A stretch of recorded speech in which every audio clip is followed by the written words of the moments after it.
All right, let's go. Welcome to the Wokeness. Today we're talking Mandela effect, time distortion, possible future timelines, looking glass, lots of fun stuff. Yes, all the time anomalies. So let me just preface with the concept of the Mandela effect, which is pretty much people collectively, for the most part, have a memory of something, but then it turns out that thing is not that thing.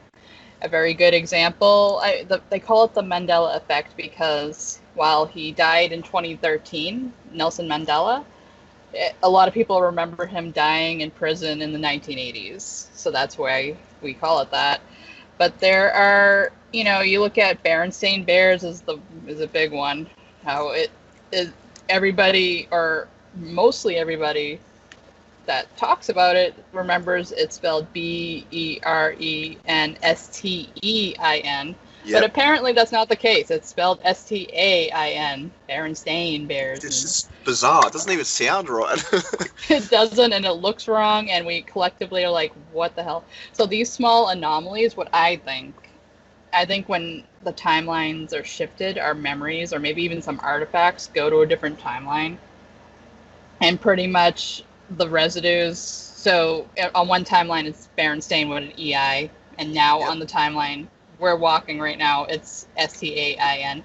So I think these small details point to a much larger thing that's going on. I do somewhat subscribe to the idea that the Large Hadron Collider is being used to basically turn back time or open up portals to different dimensions. It's like two different things, but yeah. So pretty much that's what I think is going on. I think that there are parallel timelines, and I think they're branching. And as they branch, there are going to be anomalies. I mean, mirror, mirror on the wall. Everybody remembers it. I distinctly remember that as a kid, and apparently it is not that from Snow White. It's magic mirror on the wall. That is so odd. No. Yo, you didn't know that one? No way. No way. What? It blew my mind. The cornucopia for the Fruit of the Loom. That blew my mind, because how could we all remember a whole freaking thing on there, like a whole cornucopia on there? I remember that distinctly as a kid, and apparently that never happened. It's just a bunch of fruit. I thought they changed the logo. I thought they just modified it. They didn't. Yeah, not being an American, I've not used to that brand, and I see that one quite a lot. But yeah, the Berenstain Bears one. I mean, I had those books, and I've really strongly remember it was called the Berenstain Bears. But you think about it, but you're like, oh, I don't know. I was a kid, and you never see that stain and suffix. You always see the steen. So it's a bit of give and take with that one. But you look at some of the others, and then you're like, nah, man. Like Pikachu, for example. Did Pikachu have a black or a brown stripe across the end of his tail? Like the tail tip. Yeah. Yeah, the end of it. I swear on my life, this is a really popular one. Like, I had a Pokemon book, and it had Pikachu on the cover, and I strictly remember his tail having like a brown or a black strip across it. No, apparently he never did. So never? Because I remember seeing that too. I thought that was just an alternate version of it. No, apparently it never happened. Yeah. Oh my god. So, but I remember Cheez-Its with a Z, and apparently that doesn't exist. What are you saying? What? Well. Yeah. So, yeah, there's a lot of these. You can look into them, and some of them literally may be a collective, memory misrepresentation. It's possible, but there's just been so many of these, and so many people remember very strictly similar things that apparently never happened. Star Wars is another perfect one with Darth Vader, when he says, Luke, I am your father. Apparently he always said, no, I am your father. But, no way. He said Luke. Oh my god. Oh my god. Oh, here's one that really gets me, and I feel like this is a more recent one because I have watched Forrest Gump fairly recently, and I swear he said life is like a box of chocolates, but apparently he said life was like a box of chocolates, which makes no sense. Again, it makes no sense. So why would he say that? Yeah. Talking about Oh goodness, these are crazy. I mean, I think yeah, you're right. Some of them are like you're second guessing yourself. You're like, oh, maybe I remembered it wrong. But then there are some that are just so in your face. Oh, like Silence of the Lambs. Apparently, he never said hello, Clarice. He said, Yeah, "Good morning, Clarice." What? Come on, hello, Clarice was like a thing when I was a kid in the yeah. '90s. Like everyone's like, "Hello, Clarice," and it's just like, come on, he said it, and now apparently he never did. Crazy. And as we were just saying, Lady Liberty is apparently on Liberty Island. Oh, not she But doesn't greet you at Ellis Island apparently anymore. yeah, apparently that was never a thing. No, So, never happened. so these are just a few examples of some of these strange potential timeline distortions or break-offs in our what we might expect was the timeline we were born on or that we've always been on. Something's swapped or changed. And, you know, when you start looking into the different black projects, these high science arenas where we've got, you know, that Large Hadron Collider, we've got Project Looking Glass, we've got even, you know, more unknown stuff that's hasn't really even been disclosed to the public on any level, but has only been, you know, barely rumored about. We have to wonder, you know, Yeah. is there something going on here? Are the elites doing this to, you know, gain control, or have they lost control and they're, you know, they're stressing out trying to figure out how can we go back in I time and change this? I think you're right. I think so. I think it's a combination. I think it's the good guys versus the bad guys here. So pretty much, I think that they're using the collider to reset everything if something doesn't go their way. Like these are the what I'm referring to as the cabal doing Yep. this.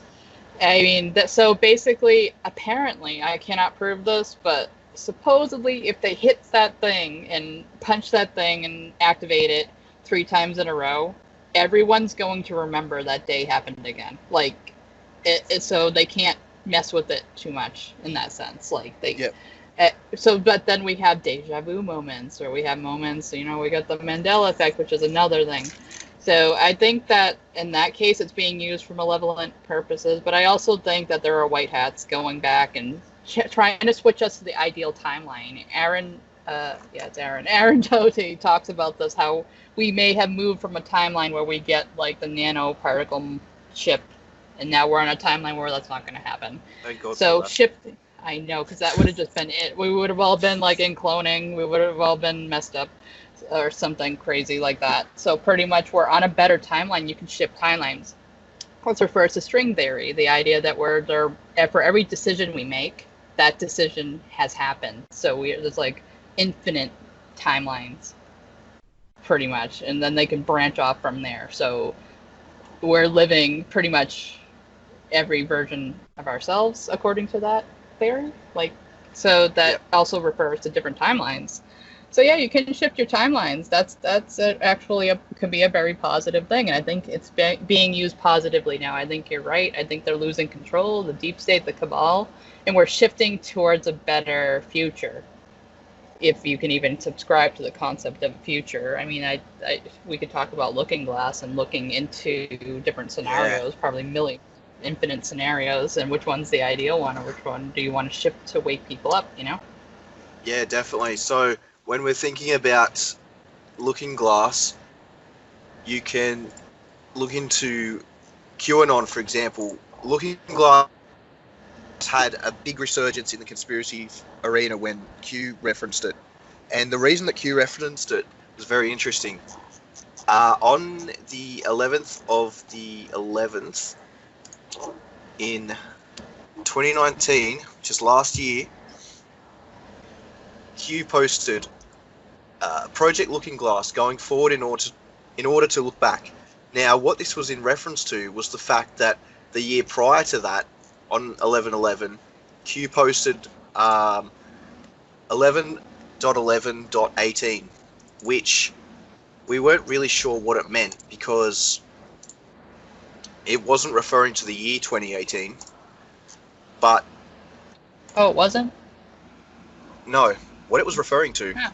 was the fact that on that day was when 8kun came back online with DoD rerouting as the IP address 11.11.18, which was basically how they got 8kun back online after the constant deplatforming for about 90 days prior to the last Q post when 8chan was brought down. They brought it back up and it was rerouted through the Department of Defense under that IP address. How did Q know a year earlier on that exact day that that was going to happen? Because when you look at the deplatforming attempts against 8chan and 8kun, it was just a constant attack by Frederick Brennan, amongst others, were leading these attacks against it. And they were basically, as soon as they came online, they'd be deplatformed again because he'd basically gone round behind them and talked a lot of shit to the some of the hosting companies and stuff and got them deplatformed before they even had a chance. So either they knew this was all going to happen this exact way and they'd planned it out that well, or they had prior knowledge through some other means that this was going to play out in fashion, so that they'd be ready for it. And they dropped that as a little hint to say, we already know this is all going to play out like this, but we're just going to drop this and see if you can figure it out before it happens. But you won't, because it's going to happen on that day at that time. Like, that's insane. Oh my goodness. Yeah, you can look at all of this in the we'll link it in the description. But Neon Revolt, who's a fantastic QAnon author, he's done a fantastic job of documenting all of these strange incidences in this article, and he talks a lot about, including the video Through the Looking Glass and Beyond by Where We Go One We Go All, which is a fantastic video that goes very deeply into the Looking Glass conspiracies. So if we're to believe that QAnon and the NSA and white hats, good guys in this global alliance effort, have seized control of this Looking Glass from the deep state, that's basically one really big way that they may have gained control and been able to start playing off this massive worldwide arrests and stuff that we're going to see happening, is because they know the enemy's moves before they happen. And this is the way that perhaps Trump has been so ahead of the media and so ahead of the news, is because he's receiving this same info from the good guys who have access to this stuff. So the first, some of the first... That's so cool. Oh my goodness. Yeah, it's very cool. And, yeah, Project Looking Glass has been cited quite a lot by... There's a few different whistleblowers, such as Bill Cooper, Dan Burish, who I'm not really... I'm very, very... fella, but anyway, as well as even Bob Lazar, the well-known Bob Lazar from Area 51 has also referenced it. Yep. And essentially the mythology behind it is that it was back-engineered alien technology from a retrieved craft, that basically they had taken the seat out of it, like the main control seat, which of course has no physical controls as we would know it. They're all controlled via the mind and consciousness. Oh yes, I've heard of spacecraft like that. Nice. Yeah. So what they realized, though, was that sitting in this chair is basically, you think any space in time or any moment, and it will take... But when they took the seat out of the craft, it still had that same effect, in that they could think about something, a place in time, and it would show it. And some of these other whistleblowers talk about how they may have actually retrieved some of this technology from ancient Sumerian ruins as well. Oh, yeah. And that they were actually building these Looking Glass systems in ancient times, and that they were using all sorts of powerful esoteric technology, like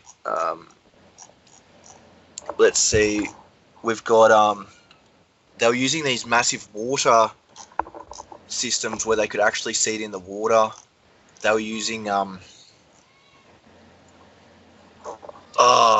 all kinds of Oh, stuff. was it kind of You can watch it. oh, that's interesting. I mean, really quick, like sort of like Thor, how he went into the water and he could see different scenarios. Are you Yep. talking about something like that? Yeah, Yeah, they're exactly. just disclosing everything in these movies, though. Yeah. So that was in, the 1950s, 60s, 70s when this stuff was being heavily worked on in the black projects. And the cabal has obviously had access to it in those times, but somewhere between then and now, the good guys have gotten control of it, I believe, and they're using it for our I think benefit. so. So, Yeah. yeah, it's wild stuff, and you have to think about, what it's showing you from what the whistleblowers have been saying is it's not the future, it's a future, but it's based on kind of your beliefs about where things are going. It kind of takes the user's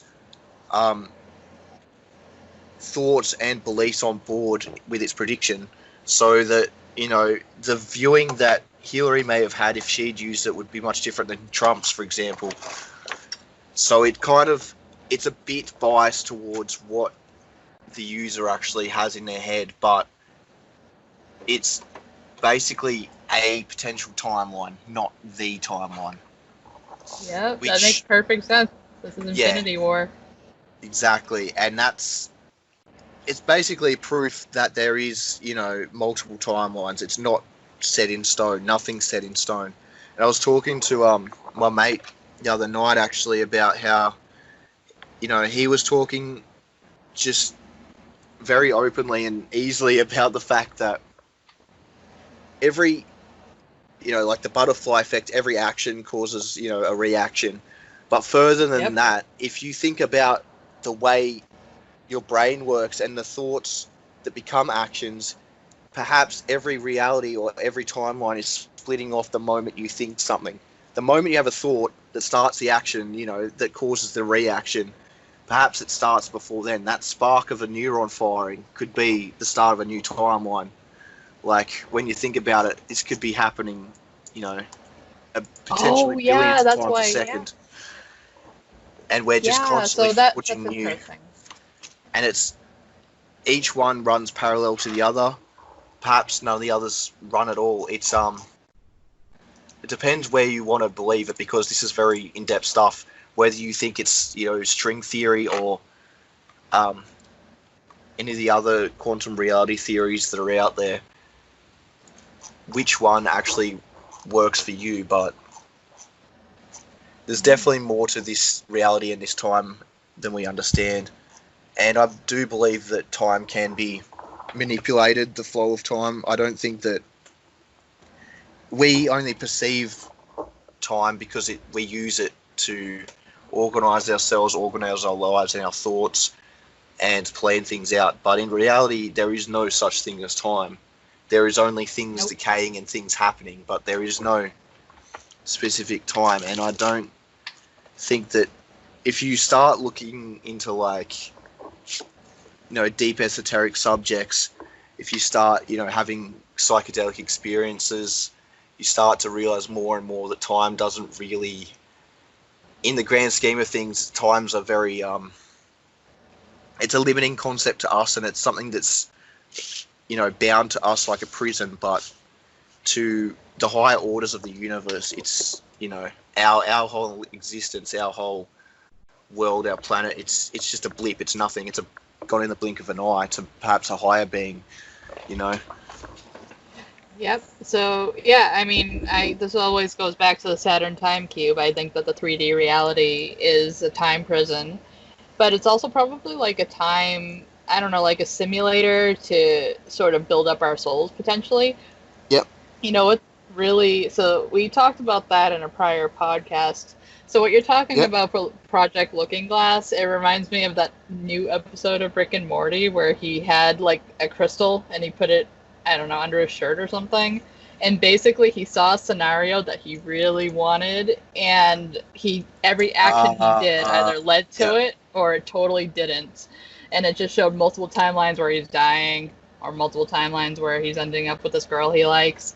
So that's what it kind of sounds like. Looking Glasses. I mean, so it goes. I am no longer ever going to think that anything Trump says is a mistake anymore. It sounds like some of the stuff he says is totally outrageous, or it's stuff that the media is going to go crazy over, but he knows how to manipulate the fake news media. So pretty much everything, I mean, he talked about the testing for COVID. It's like sounds like a ridiculous thing to say, oh, just slow down on it, but he got a reaction he was looking for, and who knows what sort of timeline that might have shifted us to, or if it's progressing us towards something. We don't really know yet. I mean, for now, it just seems like a misstep, but I'm not convinced anything he does is a misstep anymore. And same goes for maybe his kids too when they get on there and say stuff. So yeah, I think it's amazing. I mean, it may seem inane, totally mundane, a thing you say or do, but maybe that's just that one factor that will progress you towards the ideal, or an ideal sort of Yeah, definitely. timeline. And when you're thinking about this stuff too, I can't help consider like what kind of AI systems that the government has, all these massive corporations like Google, Facebook, are actually using to influence us in the future. If they're, targeting certain, I can't help but wonder, are they targeting certain concepts, thoughts, ideals? Are they targeting that to us right now because they know that in about 10, 20 years where it leads, they're creating, for example, like the Chinese government and TikTok, for example. I mean, there's a lot of talk about how it's just is this massive, big surveillance state tool that they're using to gain everyone's personal identities and stuff and steal their information. But I saw a post recently just on Twitter about how, maybe it's the Chinese government actually with getting kids to do all these, silly dances and stuff on there. What if it's actually leading somewhere? Like it's a kind of it's all a big game they're playing where in 10, 20 years, all the kids that were doing these TikTok trends and stuff suddenly develop in this certain way with these certain ideas and feelings that they might not have had before. And it's because that they planned it that way, 20 years back, that this was how it was all going to play out. Like, you wonder what kind of deep analytical systems may also be influencing this timeline just by, the planning that's involved in it. And that's kind of where, when you look at Q as well, with the whole 10-year plan that the deep state's been using, 16-year plan, sorry, and Q has referenced the fact that their white hat plan's been decades in the making as well. Have both these plans been cooked up using systems like the Looking Glass or potentially deep analytical algorithms that already know so much about the way things are going to happen before they do? Because the deep state playbook at the moment, and it's really obvious to anyone who's paying any kind of attention, is that they want to have as much information on each single person as they possibly can, because they want to know not what you're doing today, they want to know what you're doing tomorrow, the next day, in a week, a month, a year, a decade, and they want to know each and every single person's entire life path. For example, Facebook was originally called LifeLog, and it was a Department of Defense program, and it was designed to specifically find every single thing about every single person it could, and then track their entire life based on that. So either way, whether you're into the, weird conspiratorial sort of occult world, or purely looking at it on a technological mass media big data basis, our entire future is basically going to be written out for us.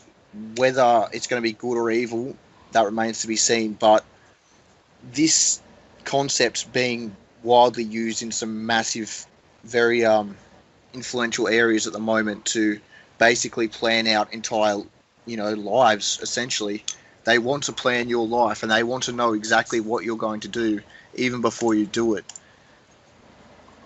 Oh, that's insane.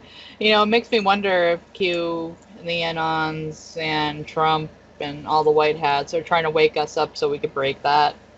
Because pretty much there's this idea that if you think the same thoughts and feel the same feelings day after day after day, your life is going to be predictable and it's going to be exactly the same.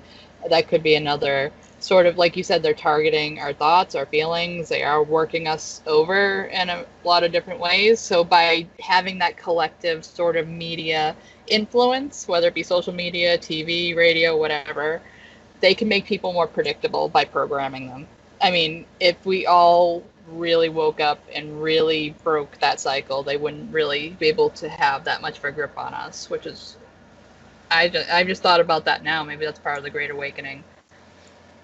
Yeah, and I do definitely believe that we are co-creating this reality. Like, we have, science has proven, without a doubt, through quantum physics, that we actually do affect the world around us. Our thoughts, our feelings, emotions actually have a real physical effect. And if we're all thinking and doing the same things, that's kind of a bit like the Schumann resonance or mass co-creative consciousness. Are we actually affecting this earth, or is the earth, affecting us? Is it a two-way sort of communication between us and the energy, or is the energy a separate byproduct? Yeah, that's interesting. What were you saying?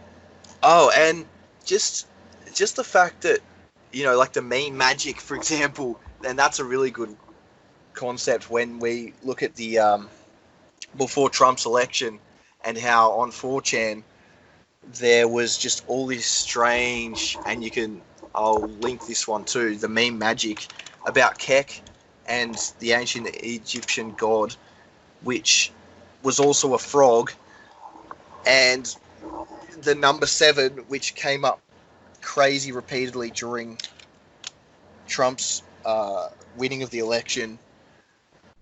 And that same number keeps coming up recently now, actually, in a lot of things. We're getting a lot of 7s again, which I believe is a holy number. But I think it's goes deeper than that, and it's actually basically a hint from the universe, or maybe a feedback loop that we're basically engaging with, because there are so many people engaged in this one thought, this one feeling, so many people wanting Trump to win and believing in him. And it's resulted in this actual palpable effect on our universe, which is, transpired in these number strings of 7s and strange mimetic sort of effects like that. Oh yeah, I mean, look at even when you're playing slots, you get 7s in a row, lucky number 7. Yeah. Stuff. Yeah, so what are there any other Mandela effects that you've noticed in your life? Let me see. Some of them really throw me. So where are we? Location of Disney Castle. No, I mean, I always thought that was at the front, but yeah. These anomalies. It's way in. Like, you have to go on a ferry and go all the way in there, and it's like in the middle of it, and it's just like, oh, it's not right at the entrance. But yeah, I went through a lot of them, and I'm sure there's more in our individual lives that we probably noticed, but obviously we're going on the collective right here, because the more people that remember different, probably the more credible it is, because why would a whole bunch of people, I like Looney Tunes. Apparently it's spelled T-U-N, like music, T-U-N-E-S, and it was T-O-O-N-S. Yeah. Like that, I remembered it like cartoon. Yeah, so those things are insane. Again, but going back... Doesn't make sense. Yeah. Makes no sense, and I think that they're just residues or just byproducts or just... maybe they're hints. So let's talk about Baron Trump's novels that were apparently written by Ingersoll Locke in 1889. I mean, this kid that they drew in the book looks like Baron. I mean, it's insane. And I think that, I honestly think that these are hints to people who want to be awake to it or want to open up their minds that, oh, look at time travel is a thing. So let's talk about time travel. Some physicists were talking about how gravity affects time. So time is different depending on where you are. I mean, if you're at the top of Mount Everest, time's going to be different than when you're on the ground. Makes me wonder if entropy is greater if you're closer to sea level. I mean, that could be possible. And the whole idea is transcending time and meditating. You often think of people meditating in the mountains, so maybe that's where that sort of, like, of course, a lot of that does go on in some areas. But yeah, so there was this physicist, and I don't know his name, but anyway, he wanted to go back in time. Maybe if somebody's hearing the story, they'll know who this guy is. It's just from, like, a video from a long time ago. His father passed away when he was 10 years old. The guy was only 32. And since then, he has been trying to come up with a time machine on his own to go back in time to tell his father to get his heart checked. Well, I mean, that's such a sad story and so endearing. But pretty much he found out that gravity does affect time and that you can bend time. Basically, he has like this working idea. Now, this is just an independent physicist. I mean, obviously, we're getting to ET technology where you can just straight up do this. But he, on his own, he came up with this idea that if you have a point in time, you can bend time in a loop and possibly go back and relive that moment. Wow. And yeah, using gravity. I don't know exactly how that works. It's been a while since I listened to it. I took notes on it, but I don't have them anymore. But pretty much, yeah. So, I mean, regular humans in this 3D realm are based on research, seeing that time travel is a thing that could happen. And I do think that with the help of really high technology, it could definitely be a thing we're straight up doing. Maybe Donald Trump and Barron went back to 1889 and said, hey, American author and lawyer Ingersoll Lockwood, write this book. And he's like, yeah, cool. This is like, wrote some notes. And it's like, and then people are like, well, it surfaced in 2017. I mean, nobody knew about it until then. So I think that there are clues in the past that show that time travel is definitely a thing. And I don't think it's as linear. It could be linear, maybe. Back to the Future is like, okay, we're going back in time and changing stuff. But I think that the Infinity War concept of time travel is more on point with how it works. I mean, Nebula shot herself on one timeline and she's still alive in her timeline. So it's not as, like, straightforward as, oh, if I go back and kill myself, will I be dead forever? No, not necessarily.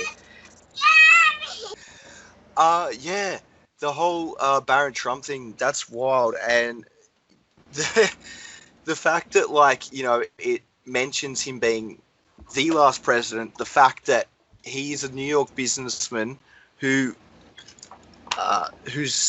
main building was, a place for rioters gathered basically after his election, which all happened. There's a character named Pence in it. Oh my god, that's so awesome. It's so strange, and if you connect all this with, what I've just been saying about Q, it definitely paints an interesting picture. And there's the whole Tesla connection there with Trump's uncle John, who seized all of Tesla's documents, and that's an amazing story in its. Yes, that's a whole another subject. Yeah, and when he seized them, he said that it was only about 30% of the original stuff remaining. So either someone got to it before him and took it all, or he actually took it, most of it. He took all the really good stuff and basically said, "Oh yeah, there's a few other things, but I'll just grab those. They're nothing too big a deal." All the while, he's got all the stuff on Looking Glass, potentially time travel, all the real juicy stuff that he kept under the hood. That maybe this is what we're seeing play out now, is that, he basically created this destiny for Trump, and that's what's playing out now with all this technology that was seized back then. Well, yeah, I mean, think of all the stuff that he's avoided. I mean, Lincoln was shot and killed. Kennedy was shot and killed. Trump's still going. and I think he does have some sort of an edge or a massive advantage, and it's about time that karmic wheel sort of spins in the other direction. So I Yeah. think that's what he's playing, and I think he's doing it really well. And it's to be seen. I mean, maybe he is the last president. Maybe he'll just go for another term, and maybe things will be so different by then that it won't be the system. Because I mean, it was basically, aside from anomalies, good anomalies like Lincoln and Kennedy, who went against the narrative and got killed for it. It's just been a system of control. And it's like, they've always been selected and not elected. So that actually brings me back to what I wanted to talk about regarding reality and what influences it. So Tesla, I mean, maybe this will be within the realm of our comprehension sooner than we think, because I'm going to explain it, but at the same time, just like time, bending time and gravity, it's just like, how does that work? We don't really know. Some people probably do, and a lot of people probably legit know. But take a clock, or just like a circle, and 6, 9, and 3 dictate the reality we don't see, and all the other numbers are the physical reality. Tesla figured this out, and he lived his life according to that. He would walk around a building 3 times. He would do something 9 times, or he'd do something in those 3s, and they reduce to everything reduces to 3. So the 6, 9, and 3 are numbers that are just like, we can't see that. Maybe it's the extra dimensions, or our spirit guides are there, or the matrix it's outside the matrix. So all the other numbers are physical, and that's really cool. So, and he lived his life like that. Makes you wonder. There was this guy, I don't know if it was Plato, it was one of those ancient philosophers, but he claimed that if you went through an entire day and then walked backwards and retraced your steps for that entire day accurately, you would remember your past 8 lives. Whoa! Like a video game, like a cheat. It's like an Easter egg. Yeah, it's like, whoa, look at all that. So, I mean, how hard it would be very hard to do that unless you just sat in one place and moved around a little, but he apparently did it. And there's some people who say, you can't remember your past lives. I do think you can. I think maybe, we come in here not remembering that in order to remember who we are. But, I mean, there's no reason you can't access your past lives. A woman went to Gettysburg, and she started to cry because she remembered being a soldier there. I mean, so that's insane. And little kids, sometimes you'll hear these crazy stories. There was this little girl, she was probably only about 3 years old, and she said to her mother, "Hey, remember when I was the mother and you were the daughter, but we both died in a car crash or something? And now I'm the daughter and you're the mother?" And you get these crazy stories from kids, and then they forget it, like it never happened if you ask them later. So I mean, that's different than time travel, like we were talking about. It just reminds me of Tesla actually walking, sort of like the cyclical 3, 6, 9. He'll like walk around, like before he went to work, he'd walk around a building 9 times or something. Yeah. That's crazy. We should do that. We're doing that now. Let's see what happens. See if we suddenly start getting, universal downloads to the brain, because we completed some kind of, we've completed some kind of universal law that, only the smartest people have figured out. Right. We'll get a new skin and everything. Like, it would be pretty cool. But yeah, I think that pertains to, like you said, I don't think. Yeah, kind of like, I think it's a way to manipulate time, too. Like, because time can be manipulated, I think. I think it's just it's a concept. I mean, what's his name? The guy, he did a lot of psychedelics, I think. McKenna? British guy? No. The other guy. Something. Well, anyway, he said that the concept of the future and the past is not, you remember the past, but it doesn't exist anymore. I mean, then you get Stephen King with the Langoliers, how they consume the past. Yeah. And it's just, all it is now like a digital download in your brain. The only thing that exists is the present, and the concept of a future. I guess this pertains to Looking Glass. It's like every day we're playing the probability game, we're looking at different scenarios and trying to walk that way, but we don't really know. So that's another way to look at it. It's pretty cool. What is the LHC doing? Like, what is their goal? Okay, so I mean, first I'm gonna reference a lot of movies because I do think they present facts and present them sort of as like sci-fi. Think of Spider-Man Into the Spider-Verse, Miles Morales, that animated one. Amazing movie. So great, and they literally have that Hadron Collider, and it's used to go into different timelines, different dimensions, totally different dimensions. On one timeline, Spider-Man dies and Miles takes over, but then he meets a Spider-Man from another timeline, and they come through that device. So how does that basically work? I'm just going to go over briefly. I mean, there's so much to it, but we'll just get into some really basic things. So it slams protons together, and photons may be the product.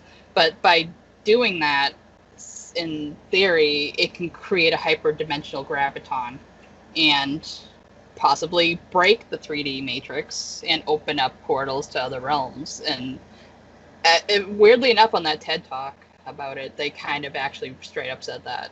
They're acting like they're trying to figure out more about the Higgs boson particle, which is, so you got protons, neutrons, electrons. I mean, you have photons. They have mass, but we're trying to figure out, like, the Higgs boson, or the Higgs field, is, once again, it kind of reminds me of the 6, 9, and 3. It's like, it's probably the field or the particle that is dictating the mass and how those particles function. So they're trying to find basically the puppeteer behind all those particles. So how does it exactly work? That's a good question. I don't really know, but I mean, I think they're doing more than just basic research down there and coming up with some data. I think it's being used to turn back time. I mean, I don't know too much about this guy now, like in the sense that I need to do more research on his side of the story versus other people I've been hearing. But we'll reference Donald Marshall one more time, and pretty much he said that during an interview he was talking about something and it was freaking him out because he said that they slammed that button or something, and for the Large Hadron Collider, and it will, like, if you say something they don't want you to say, they'll just turn back that time and say, don't say that.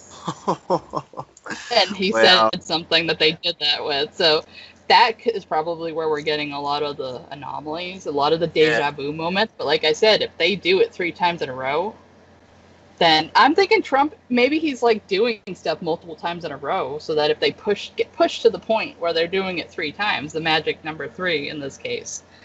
Like, say, I mean, here in the States, it's or maybe it is July 10th where you are.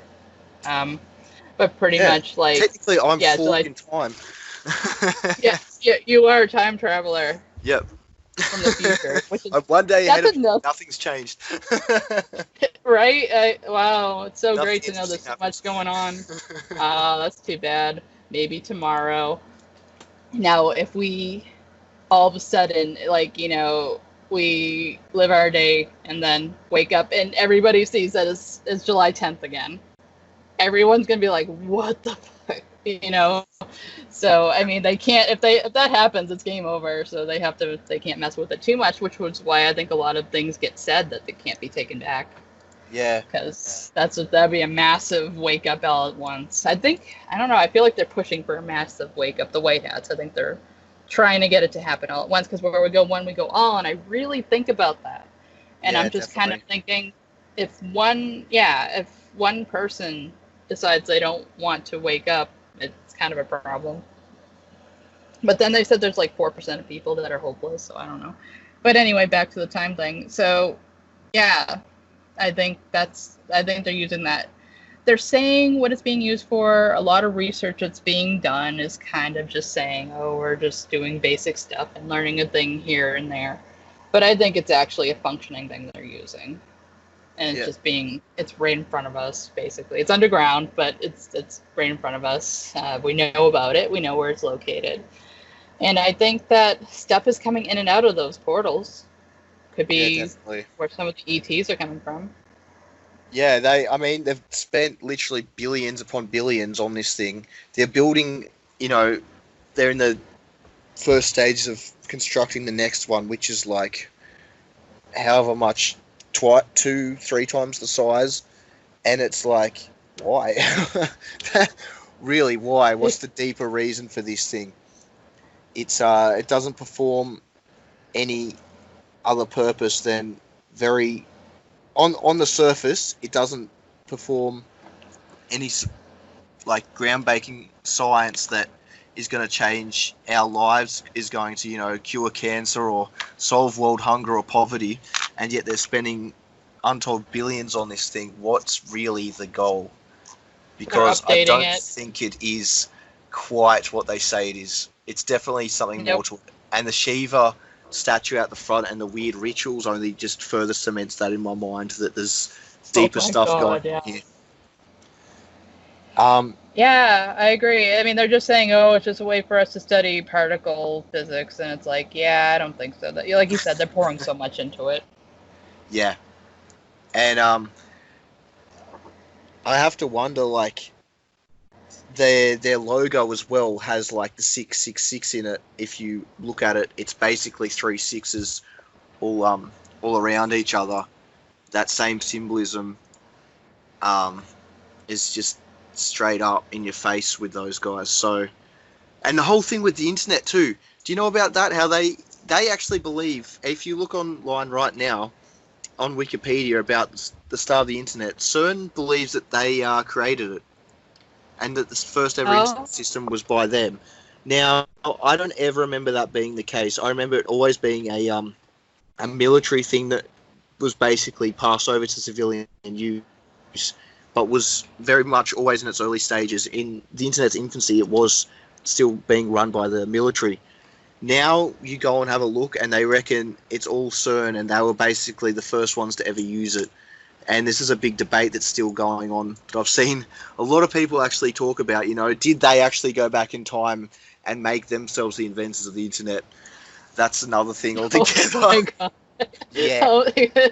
So it's like they're making books about themselves, and now they're going back and making themselves the creator of the internet, which means we can't really trust the past, if you think about it. No, especially if they can target things like that and actually change the outcomes in the future. That's scary. But I don't think that we've seen too much of that, because I feel like like you said, if they go too far with it and it's too obvious, then the game's over.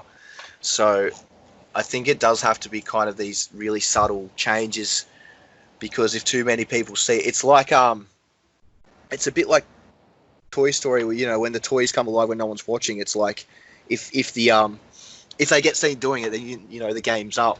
They can only really do it, and that's how these shadow people ultimately work. They prey on the fact that they're not seen, and they will show as much. They'll give you as much evidence as they can get out that they're doing it. But as soon as it's actually seen what they're doing, then the game's up and it's over for them. And I think this is how they've always functioned, these people, and I think that they can't really mess with us on that grand of a scale. I think there's protective measures in place that they can't quite get that far. I think so too. Mass change, yeah.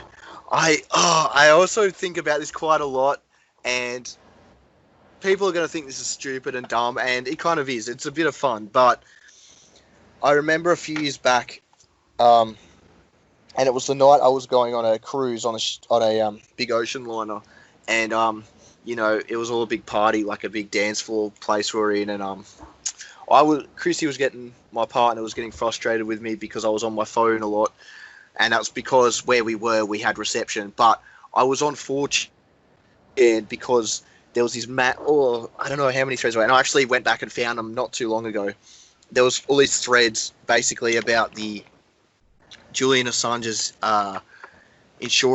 death insurance files coming out, and everyone was talking about, if this comes out, our timeline's basically over, and what's in this is just so damaging that they're actually going to have to wipe this entire planet to basically stop us from seeing it, and all that kind of stuff. And it makes me wonder, what if those files did come out, or something that just so damaging to the human race to even see, that they would do some kind of wipe and just start again. Like, and it makes me wonder, did that even happen? People talk about, did the world actually end in 2012, and this is all just a terrible nightmare, or is this, are we all just live in hell now? We've just been relocated to hell because we all basically just died in a burning apocalypse and didn't know it. I mean, you can have a lot of fun. That's a good way to go. Not even remembering it. we're basically in a stasis purgatory because basically we fucked up and everyone's actually dead. Yeah. Like Ed, Ed, and Eddie, that whole theory that they're all dead and they're in purgatory. That's what it reminds me of. You know what? So you think that this might be a way for, like, the white hats are trying to, like, fix that so we're just not kind of here anymore? And we're progressing in some way, spiritually? Because I think that's what it's all about. Well, I think that we're definitely... The way the human mind works and our bodies work is essentially that we are... The body is like a vehicle for the computer, which is the brain. And that computer is being operated by something that's not in this world or universe. So basically what we've got is... We've got kind of a simulated reality. I mean, it's simulated to the point that we don't know if it's a simulation or not, but depending on the variables of what it runs at, and at its base level, this reality is a 6-state reality, which means each atom basically that forms anything, any form of matter, can only be in one of 6 variations at its base level. So if this is like a computer which is 2-state, we're on a computer that's 6-state, for example, and that basically implies that a state, like time, for example, is just another state that these 6 states can belong to. So it's basically a variable that's being placed over those. It's basically variables. Perhaps one day I think about what would happen if we didn't have that anymore. What if there was no time as we knew it? Could this universe support itself without the need of time? Because when you think about it, time is entropy, everything decaying constantly, basically in this reality. Everything's in a constant degradation, some state of entropy, and we attribute that to time. We attribute that to time because it follows that same like delineated path sort of thing. But what if, I just wonder, if there was a way that we could function without the need for that, it couldn't be in a 3D plane that we know it. But yeah, I'm just rambling. But No, you're on to something really good. So I think that where we go one, we go all. If we all decided, so you can also think of time as progressing. You could also think, the more practice, the more time you put into something, the better you get. Or what if we all had that switch in our brain, thinking that way all at once? Would that now change time? If we just decided as a species that time doesn't exist, would it stop existing? Or Probably. I think we keep ourselves here. We are the prisoners. We're also the prison guards. We've been sort of manipulated into sort of just agreeing to stuff like, oh, we'll just hand over all our autonomy, all our power. And I think things would change. I think we would break the matrix if we all did that at the exact same time. I do think there are dimensions. I think if we did that, if we collectively woke up and accepted that and moved forward, I think we would move more to a 4D, 5D dimension, which I think that's like just a brighter, more tangible, better version of this. Like, I think as you go higher and higher, obviously, you might go into like the billionth dimension. That's like where you're like in DMT land and stuff. Yep. But if you're going like, we're only at level 3, think about it that way in a sense, and 6 reduces to 3. And then you got 666, which is Saturn and the Saturn time cube and all that really great connect the dots type of stuff. But yeah, maybe we could move into this 4D or 5D existence where we're just like We're just better. I mean, maybe Kabammer is onto something with that. We'll see. I mean, I we'll tend find to out. think perhaps if we're in a higher dimension, we kind of we'd perceive well, for instance, in higher dimensions, time would basically not be linear. The linear concept's a third dimensional thing. I think when you go higher, you're looking at like cyclical time. A good example of that's in Arrival, um, where they basically the aliens teach her the language that allows her brain to think in a non-linear time. I think that's basically fourth density. What it's like, it's basically everything's kind of happening at once. Perceive it everything at once, so it's not overwhelming because that's kind of how reality unfolds to you in that dimension. And I wonder, I wonder about the nature of time travel. You know, it's been in just so many things, and it's such a fascinating concept. And yet we truly don't really know if it's possible. But and the ways in which it might be possible. You know, if you go back in time, do you replace yourself in that timeline, or do you cancel yourself out? You know, can these things happen where you've changed something and it completely cancels it out? When I you do go think messing so. around, yeah. Yeah. We can get into all these like personal stories about stuff that's happened. I do think that you can change that. I think that you can cancel out a timeline completely, Yeah. and by extension, cancel that version of yourself out, at least from what your current consciousness is experiencing right now. And it's that's interesting. Well, then you got certain figures that we still subscribe to this day, or we consider to be people, entities that broke the Matrix. And that's what they always say, is that Keanu Jesus Christ was Reeves. timeless. Well, Keanu that's how Reeves. aka Keanu Reeves. He broke the Matrix. That's how you become timeless, is by breaking the 3D Matrix. You've seen you know what I'm talking about, right? The Keanu Reeves time traveler, or that he's basically just immortal. I was thinking of the Matrix. Yeah, this I'll show you. I'll send it to you right now. So you know what I'm talking about. Um, the Yeah, sure. Keanu'sImmortal.com. That's actually a site. That's awesome. Keanu's Evan. Uh, He would be the one I would suspect would be immortal if I were to choose a person. I'd be like, yep, it's Keanu Reeves. he's basically just this figure that's been here since the dawn of time, and he's kind of just watching our species grow and develop, and he's just in the background having fun with it, making movies, kind of giving us little hints along the way. But he's done Bill and Ted, the time traveling movies. He's done obviously The Matrix. He's trying to really subtly just wake us up. Right? And he said that he'll do as many John Wick movies as we want. Come on, this guy has to be immortal because he does all his own stunts. Yeah. And he's like 50 something. Yeah. But pretty much, no, he's pretty. So you think that he might be like a Christ figure, like literally, or is that like just a theory, or? I think it's kind of just one of these fan theories. They've seen these old paintings that look like him, and it's just Oh my God, that's wondering, awesome. what if these people walk among us that just, they don't die, they're just kind of persistent. They've always been, and they always will be. And that's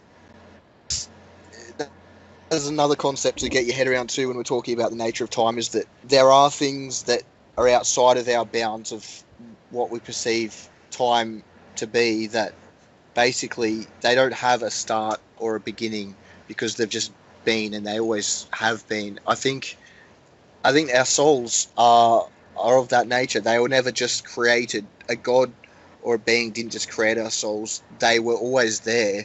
It's more that we existed to be something to be those souls to be funneled into, or an experience for those souls to have. But we chose to be here at this time and at this moment. We you know it, we're here because we wanted to be, and it's something about this experience is really important for our soul to be having, you know, and this time period, even though it's just a blip of nothing in all of existence, there's obviously something very important that we're here to be here for, that we have to see. That even though, yeah, time doesn't exist and doesn't really mean anything, the moment that we're here is what's meaningful, and the changes that we can make while we're here right now is the really important part of it. Like that meme I shared, it's like we're on a simulation, so nothing matters. It's I even thought that was so funny. That's so good, but at the same point, that's one way of looking at it. On the other hand, we're in a simulation, everything matters. Like, I think that's what's actually the takeaway from it. It's like, this is a hard dimension, man. But we're here for a good reason, and the fact that we're here right now at this time is no coincidence. Like, it's all for a reason. It has to be. But yeah, that's kind of the nature of time. Timelines are obviously very, very open to change and can be changed at a moment's notice, or perhaps not. Perhaps it is one of these big, hadron colliding events is really the only thing in our reality that can enact great change. It's hard to know for certain, but hopefully we know soon how these things really work. I have a feeling we're going to get to know this pretty soon, but yeah. I mean, there are a lot of things influencing it, but with or without a large hadron collider, I think that we do branch and we do have parallel timelines, and there are plenty of anomalies to sort of give us hints about that. Yeah, all right. If we dig up more information on this, maybe we could talk about it more, but that's that's pretty much it. It was good talk. Yeah, all right. Cool. Alrighty, catch you in the next one. See ya. See ya.